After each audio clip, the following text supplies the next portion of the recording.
Music is very, very powerful. There's songs that can make you feel happy. There are songs that when you're sad, you listen to it.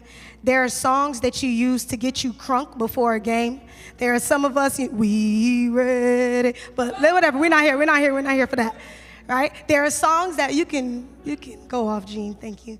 There are songs that make you cry. There are songs that make you dance. There are songs that make you worship. There are songs that make you feel all type of things sometimes at the same time. Humans have been creating music since the beginning of time. Some of us in this room, we young, like me. I'm with the youth. I'm young.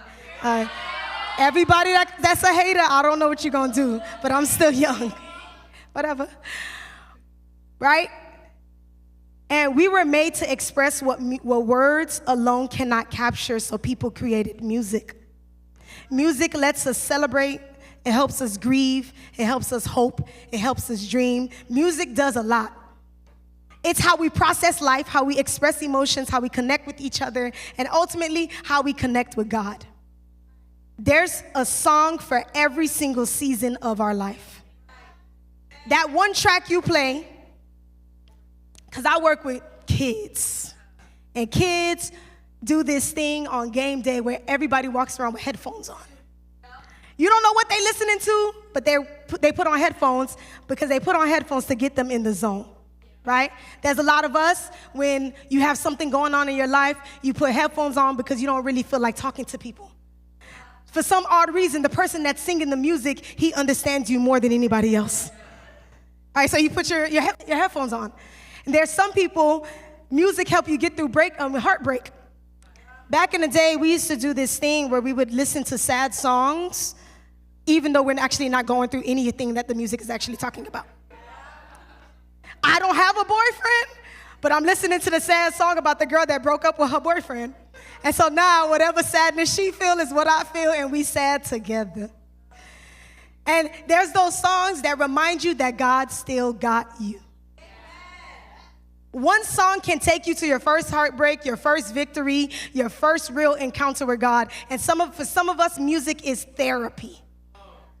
Music hits different because the truth of the matter is God wired us that way. Before there was even light, there was a sound. Genesis 1:3 says, God said, let there be light. Before creation had color, it had a voice. God spoke and sound brought life. In the beginning was the Word was with God, and the Word was God. John 1:1. That means from the very beginning, God has been speaking life through sound. And if your life feels offbeat right now, if your rhythm feels broken, if you feel out of tune, when it feels chaotic or silent, don't worry. The producer hasn't left the studio. He's not deleting your song, he's remixing it. Right?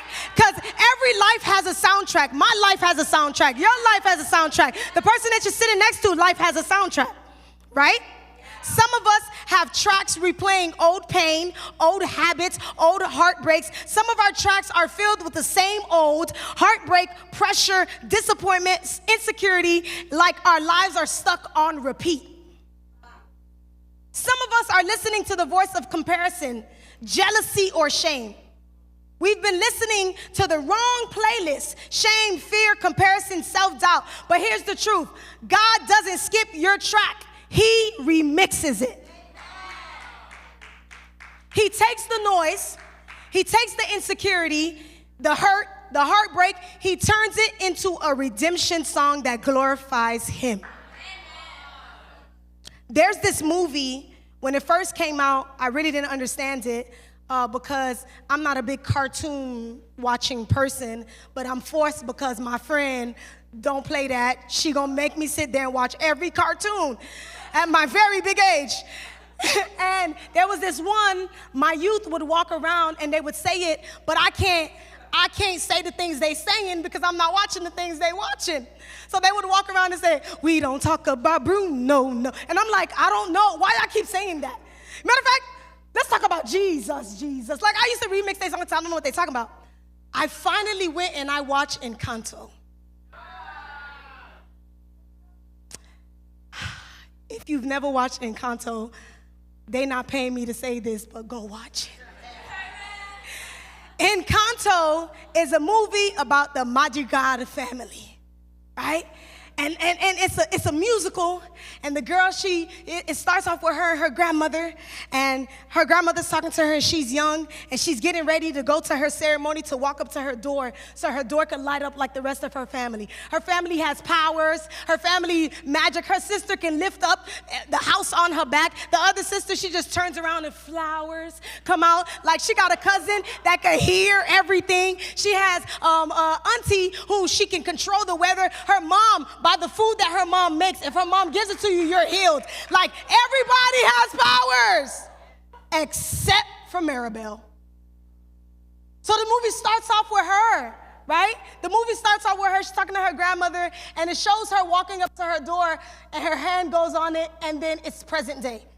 So she wakes up, and there's some little kids in the neighborhood, and the little kids in the neighborhood, they want to know, like, tell us more about your family, tell us more. She's like, sure. So she starts listing everybody. It's a whole musical. Everybody's dancing. It's lit. And one little girl says, but what's your talent? Her face changes, and she's like, remix. Let me tell you about my cousin. Let me tell you about this. So she starts rapping. And in the movie, instantly I felt some type of way. Instantly I felt some type of way because everybody in your family got it going on except for you. Some of us in this room, you may feel left out.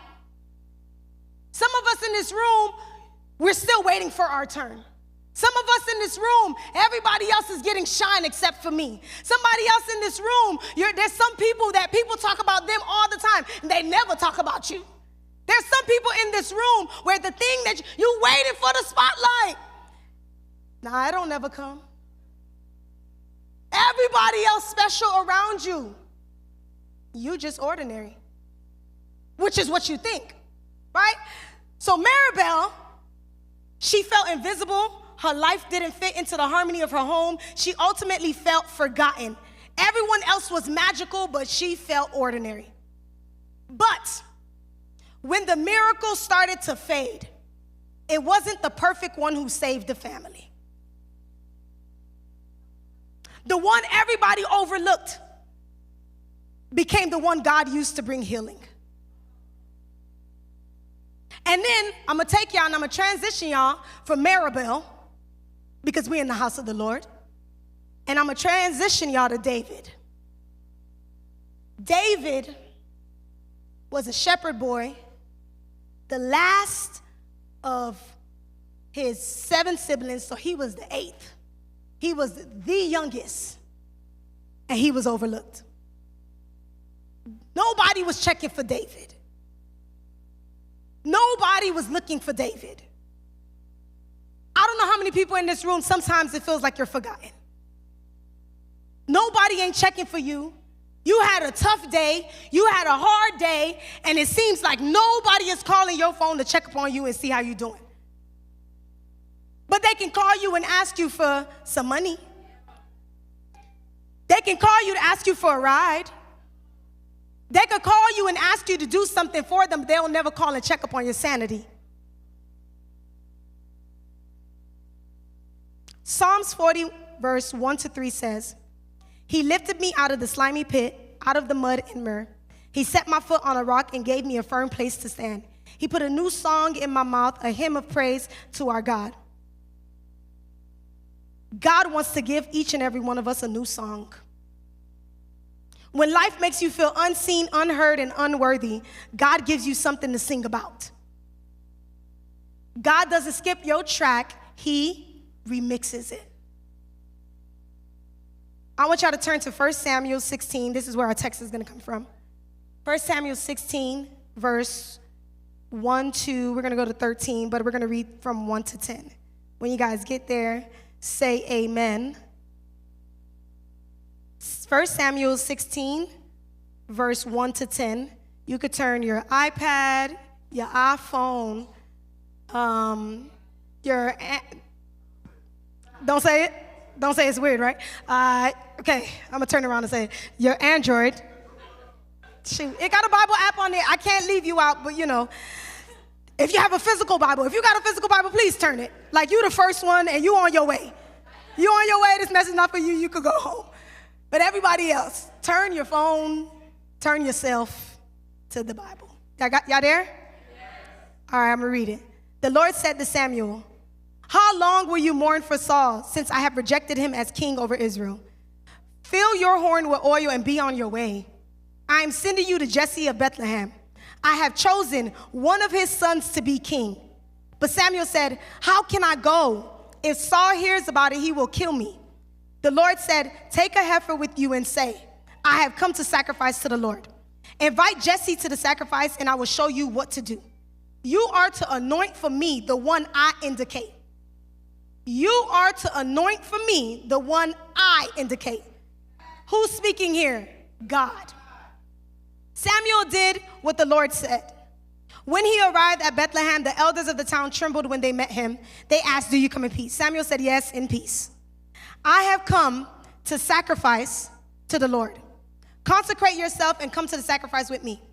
Then he, everybody say, then he consecrated Jesse and his sons and invited them to the sacrifice. Everybody seen that? Jesse and his sons invited them to the sacrifice. When they arrived, Samuel said, Eliab, and thought, surely, saw Eliab and thought, surely the Lord's anointed stands here before me. But the Lord said to Samuel, do not consider his appearance or his height, for I have rejected him. The Lord does not look at the things people look at. People look at the outward appearance, but the Lord looks at the heart. Then Jesse said, Abinadab, and Saul called Abinadab and had him pass in front of Samuel. But Samuel said, the Lord has not chosen this one either. Jesse then had Shammah pass by.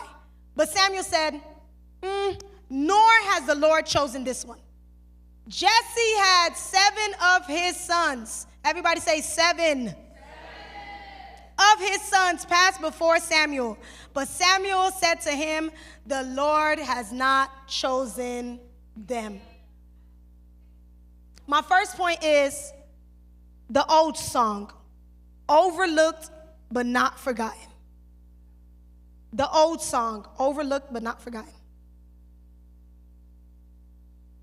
So there was a king.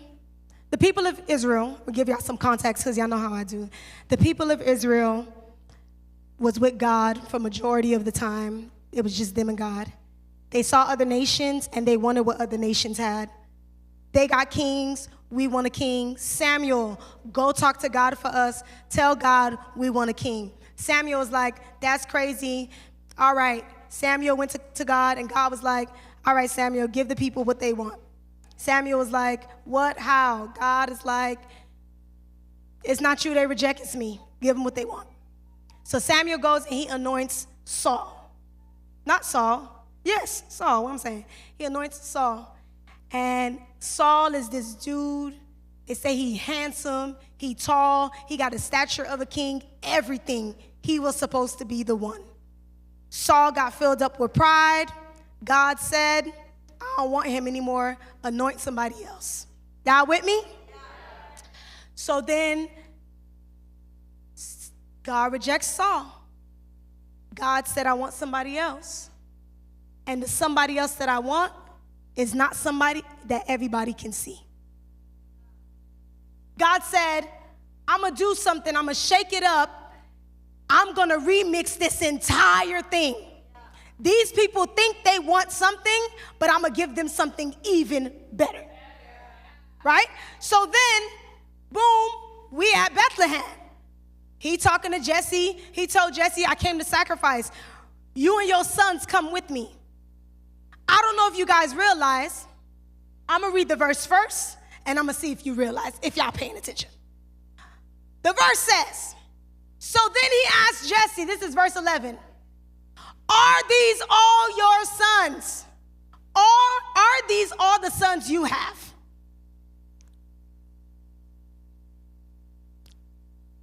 Anybody caught it? All right, that's fine. I got y'all. I'm going to slow it down for y'all. We're going to go to the verse 10. It says, Jesse had 7 of his sons pass before Samuel, and Samuel said to him, the Lord has not chosen these. The next verse says, so he asked Jesse, are these all the sons you have? Jesse says, there is still the youngest. Which means, when Samuel first comes to Bethlehem, he says, I'm going to sacrifice. Consecrate yourself, Jesse, and bring all of your sons. Did Jesse bring all of his sons? A plus. Everybody here is paying attention. Jesse did not bring David. He brought 7 of his sons, but he didn't bring the 8th. There is still the youngest, Jesse said. He is tending the sheep. Samuel said, send for him. We will not sit down until he arrives. We will not. Everybody do me a favor. Stand up in the room right now. Stand up for me. Yeah, stand up. Come on, let's go. Get your body moving. Get your body flowing. Let's go. Stand up. All right. Jesus ain't here yet, so everybody got to stand up. We're just going to stay standing, and we're going to see how far y'all could go. Wait, who said? Somebody said, hold on.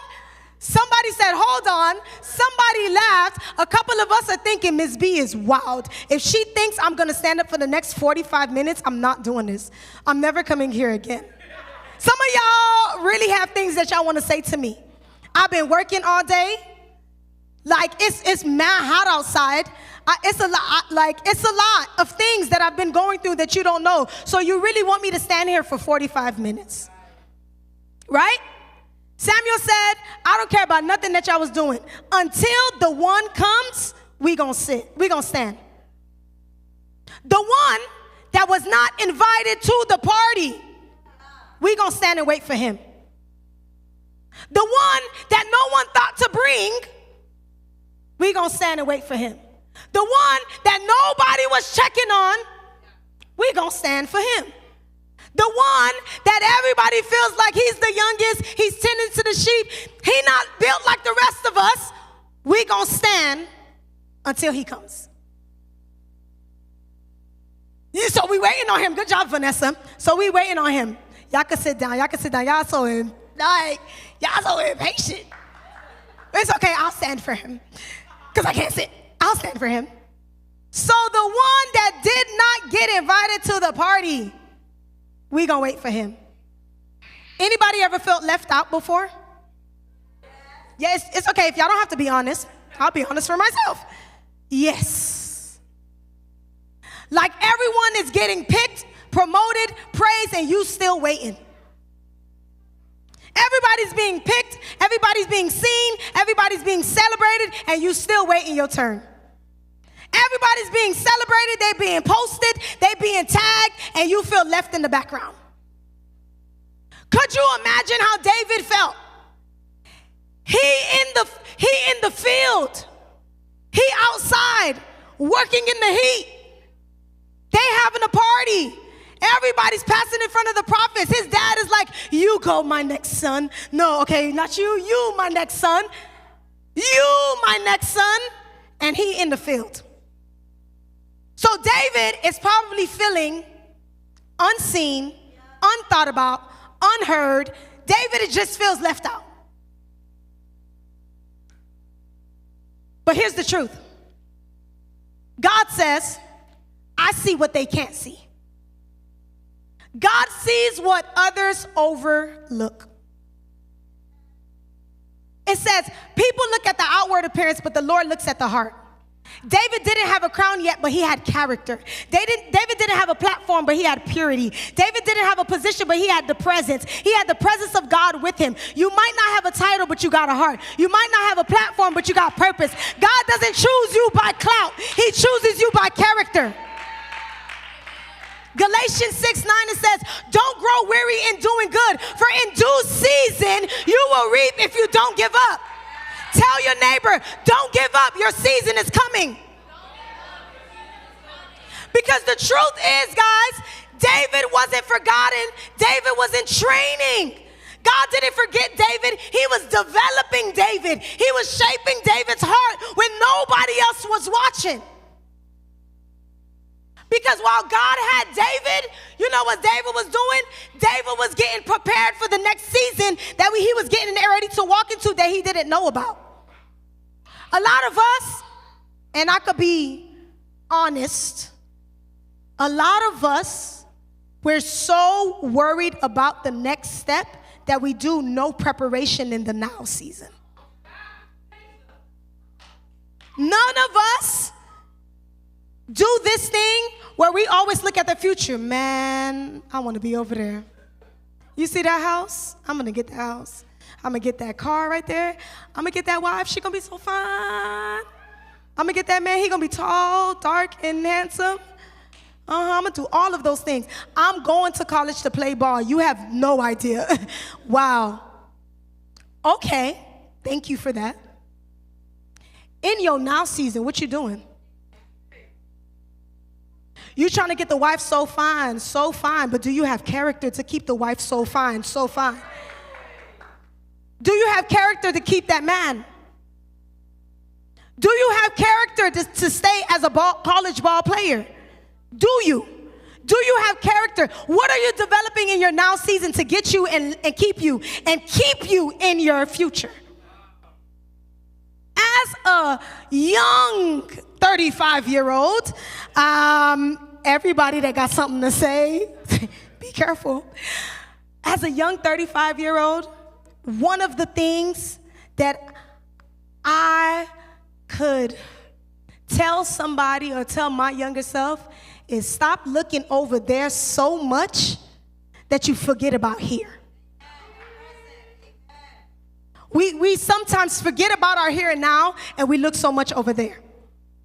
We not only are we looking over there, we're looking also at somebody else's stuff. Some of us, I'm not gonna lie, we too friendly. You too friendly looking at what everybody else got, not thinking about what somebody had to go through to get what they got. Like we the real scammers. We the real scammers. We the real scammers. We want what everybody else got, so we gonna go get what everybody else got, but we can't sustain and keep what everybody else got. I'm gonna stand back here because whatever. Y'all know y'all do that thing to me where y'all get angry. So whatever. Stand right here. David, while he was in his waiting season, David was writing songs. When nobody was listening, he was protecting the sheep when nobody was watching. God said, that's the kind of heart that I could use. Don't confuse being hidden with being rejected. Sometimes God hides you to develop you before he reveals you. God hides you to prepare you. He's tuning your heart before he plays your song for the world. Sometimes the best worship comes from the ones who's been wounded. The best leaders are the ones who've learned to serve in the silence. David wasn't learning faithfulness. David was learning faithfulness in the field before God even placed him on the throne.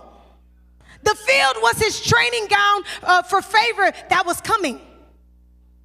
What we doing in our training ground group? As an athlete, because I dance, like dancing is a sport, and I don't care about what nobody's saying in here. Dancing is a sport. And all the haters could go to the left. As a dancer, there's this thing that happens to you. If you do not practice the way that you're going to perform, when it's time to perform, you look like you never practice. Say it again. What do you mean? God, as a dancer, if you do not practice, when you perform, you start to look like you never even practice. God cannot advance you. God cannot move you. God cannot reveal your remix to the world if it ain't good. The beat is dropping. God is dropping mad bars, but you're not doing nothing with it. You're not ready for what God is about to reveal to the world. A lot of us, we love music. A lot of us, we pretend to be rappers. We put our hands right here. Like, all right, y'all being shy. I don't like that about y'all. I don't like that about y'all. Y'all gonna make me act like it's me by myself or whatever. Some of y'all, when y'all want to sing, I'll be like, huh. Like right here, you got it. Yeah, thank you, Millie, for revealing yourself. A lot of us, when we want to be rappers, we're like, yeah, right? Okay, thank you. Now drop the bars. Let me hear what you're gonna say. Let me hear, is it even gonna be good? Is everybody gonna go, whoa, that's lit? Yo, y'all heard that? Or is everybody gonna be like, yeah, bro, it was cool, yo, when you made that? What I've come to learn, you know something ain't good when people start to ask you questions.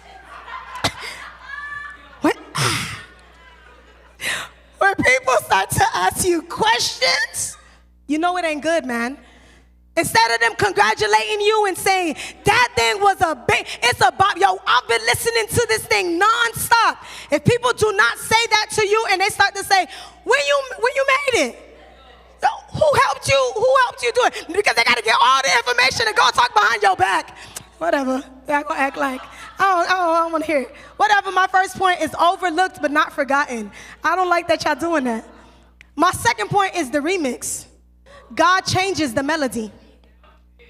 Verse 12 says, then the Lord says, because it says, oh, let me give it to y'all right quick. It says, Samuel said, send for him. We will not sit down until he arrives. So he sent for him and had him brought in. He was glowing with health and fine appearance and handsome features. And the Lord said, rise. And mind you, they're already standing up. But the Lord has to emphasize, rise and anoint him. This is the one. The forgotten one is the one. Nobody invited him to the party, but he's the one. Everybody forgot that he was outside, but he's the one. He's the one. Rise, even though y'all was already standing, and anoint him. Because he's the one. Wow. When Samuel finally saw David, God said, that's the one. And in that moment, the oil of anointing flowed over the boy everybody ignored. Grace does that. And I can give y'all the title of my message. The Grace Remix. The Grace Remix. Grace finds you in the background and brings you to the spotlight. Not for your glory, but for God's story. It finds you in the background and it brings you to the front of God's story. Ephesians 2 verse 4-5 says, but because of his great love for us, God, who is rich in mercy, made us alive with Christ even when we were dead in sin. It is by grace you have been saved. Grace doesn't just forgive, it remixes. It doesn't just clean your record, it changes your rhythm. Grace takes your rejection and turns it into revelation. It takes your insecurity and turns it into influence. It takes your pain and turns it into purpose. Romans 8:28 says, and we know that in all things, God works for those, the good of those who love him, who have been called according to his purpose. That means even your mistakes are a part of the mix. Your heartbreak, your struggle, the stuff that you're going through at home that nobody else knows about, the thing that you have been dealing with that nobody else can see, that nobody else even knows, your failures, all of it is getting remixed for his glory. You might have been dropped, but grace will pick you up. You may have been silenced, but grace gives you a song. You might have been broken, but grace makes you brand new. So if grace is doing all of this, then don't wait for others to recognize your value before you actually start walking. Stop waiting for other people to validate what God has already confirmed. David didn't need a title to be chosen. And you don't need a spotlight to be significant. We live in a social media era. Everybody want the blue check. Okay. Tell me what the blue check gonna do for you. I'm cutting deep a little bit, so I'm going to stand back here. Everybody want a blue check. Everybody want to be recognized. Everybody want the 2K followers. Everybody want the 3K followers, the 4K. Everybody wants to be recognized. But with your recognition, what you going to do? What are you going to do with the recognition that you do get? What are you going to do when the lights go off, everybody goes to sleep. Your phone is not dinging with likes anymore because your post is all, old now. What you gonna do? I'm gonna tell you what you're gonna do because I was being shy. You're gonna go take another picture and you're gonna post another one, right? Then when that one gets old, the likes stop, people have moved on. What you gonna do? You're gonna take another one. Thank you, Vanessa, you're honest, and I like that. You can leave for tonight. You're gonna take another one. You're gonna take another one, and another one, and another one, and another one, and you're gonna burn yourself out before you even get there. Difference is with grace, there is no burnout. With grace, grace never fails. Grace never gets old. Grace never fades. Grace never changes. Grace is what it is. And grace can remix your life. Because a lot of us in this room, the truth of the matter is you don't know what the person next to you is going through. You don't know what struggles they're dealing with. You don't know what heartbreak they're dealing with, what pain they're feeling. You have no idea, but there's somebody who does. And that somebody is Jesus. Jesus knows everything that you're going through. You may not be able to tell anybody, but Jesus already knows. And Jesus did a thing where he had grace and mercy for you so that your song can be changed. So as the seasons where you were overlooked and forgotten, grace says, I'm going to change this season for you.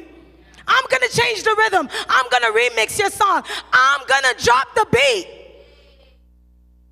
Grace. 1 Peter 5:6 says, humble yourself, therefore, under God's mighty hand, that he may lift you up in due time. Grace is God saying, you don't have to earn the stage. Just stay faithful in the field. When grace remixes your life, you start dancing a new rhythm.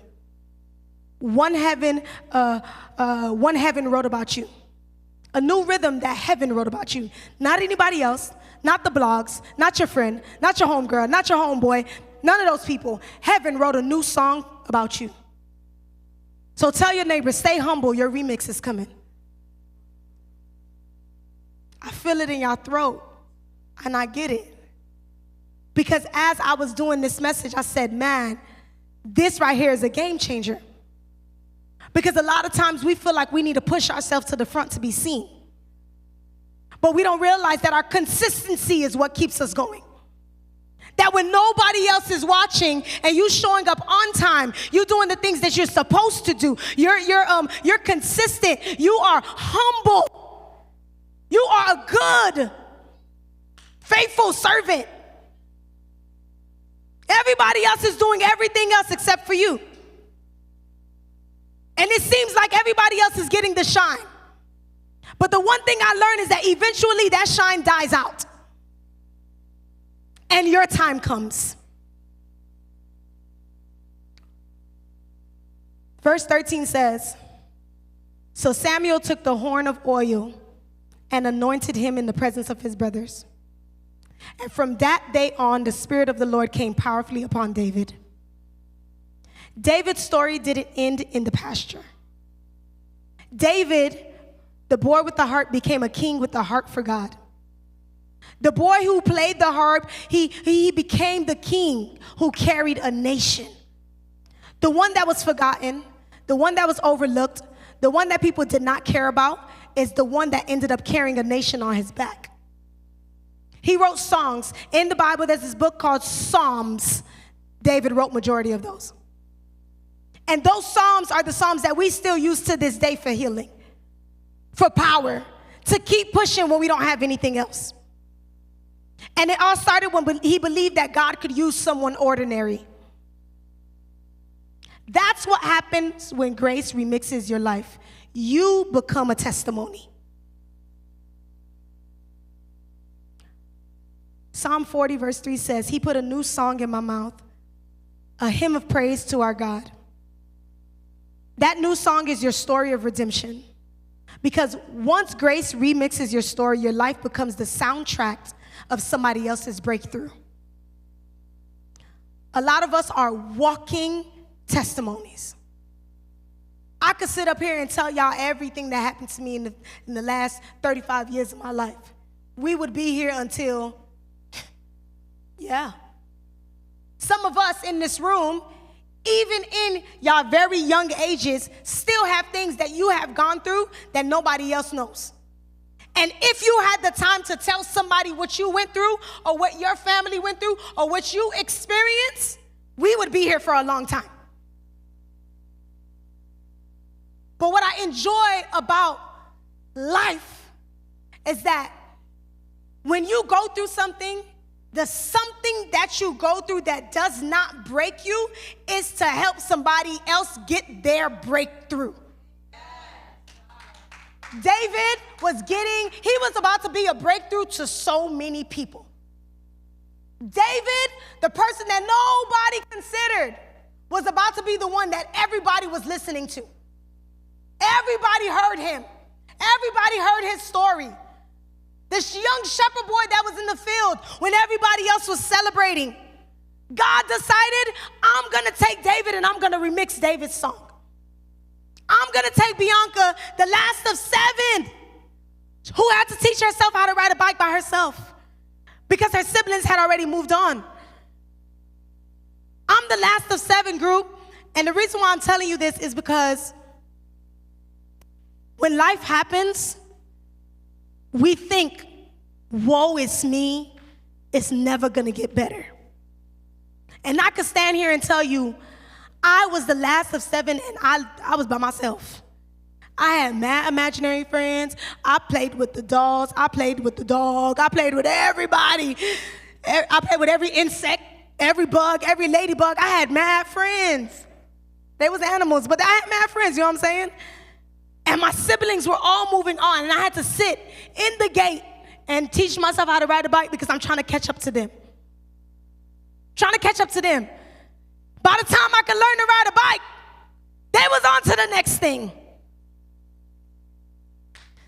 And then by the time I got to the next thing, they was on to the next thing. By the time I got in middle school to catch them in high school, they was out of high school and I was going to high school. I tried to play catch up all my life. And I only came out with mustard. Either way, whatever, y'all don't understand. Y'all, I was doing this thing, and then it dawned on me, hold on. Wait a minute. I'm sitting here trying to be like everybody else, trying to be like my siblings, and I don't even know what I'm supposed to be doing. A lot of us, we lose our way if we don't realize and if we don't pay attention to our lives. The enemy has this way of making you lose track of your life, and you don't realize the real lies that he's telling you. And then you find yourself in a place that you never thought you would be. Some of us are too young because we're in high school. So let me take it back to my high school days just for some of the group, which was a long time ago. In high school, I was in a band. And in the band, you know, I don't even want to talk about my school because I got some ops in here. I was in the realest one of them all, but, you know, it's neither here nor there. Look, I don't want a war in here. We're going to win. So anyway, I went to the realest school of them all, North Miami Beach. And so as I was there or whatever, y'all hear my voice me low. As I was there, I wasn't like everybody else. I wasn't doing what everybody else was doing. All the girls were being girls. All the boys were being boys. And I was existing. And I'm from a generation where you either stand out from the fold or you fall into the stuff. You have to make a choice. It's either you with us or you against us. It's the generation that I was in. And a lot of y'all It's either you with everybody else or you not at all. A lot of us, the lifestyle that your friend have may not be the same lifestyle that you have. A lot of us, there are things that you are going through that nobody else knows.